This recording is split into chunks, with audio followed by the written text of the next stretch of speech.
The assassin was executing his mission when a beautiful woman suddenly blocked his scope. Despite his professional training, he quickly repositioned his crosshairs back onto the target, but his male instincts made him steal another glance at the woman. Now wasn't the time to lose focus. He glanced down at his watch, heart rate 65, which meant he was in peak condition. Bill gripped his rifle tighter and concentrated, preparing for the kill shot. As the wealthy target reappeared in his line of sight, Bill decisively pulled the trigger. But at the critical moment, the woman suddenly moved, taking the bullet meant for someone else. Bill quickly chambered another round, attempting a follow-up shot, but the bodyguards had already spotted his position and swiftly drew the curtains. The best sniper shots usually only get one chance. This was his first miss since becoming a professional killer. Bill efficiently cleaned up his position, put on his helmet, and quickly headed downstairs. He jumped on the motorcycle he'd strategically parked outside and sped away. With practiced skill, he evaded the pursuing police cars and disposed of his equipment. Then he stopped at a convenience store, went into the restroom, and stripped off his clothes. He thoroughly washed his body, and being the detail-oriented professional he was, even carefully shaved his beard. Before leaving, he doused himself with cologne to mask any lingering scents. With everything handled, he walked out clean and hailed a taxi straight to the airport. Before entering, he pulled out his backup pistol, wiped off the fingerprints, and discreetly tossed it in a trash can. But as he went through security, he noticed a police dog staring directly at him.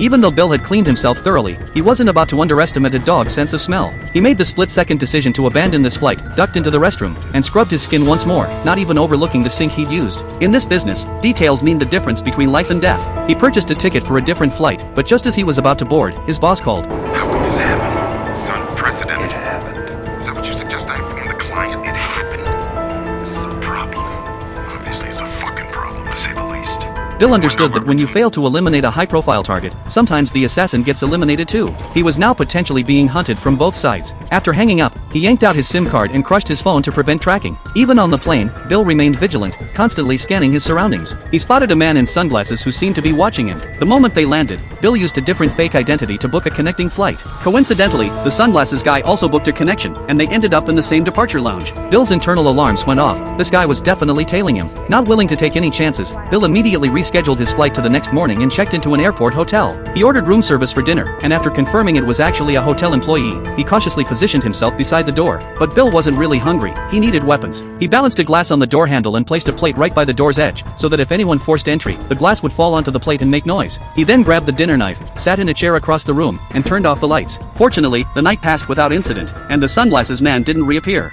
Bill finally felt safe enough to board his plane back to the Dominican Republic. His car was waiting outside the airport, but even on the road, Bill stayed alert. He constantly changed routes and made sure never to drive parallel to other vehicles. When you're going the same speed, a gun barrel could emerge from any window at any moment. After a full day of taking detours, Bill finally made it home. But as soon as he reached his front door, he spotted two large footprints on the ground.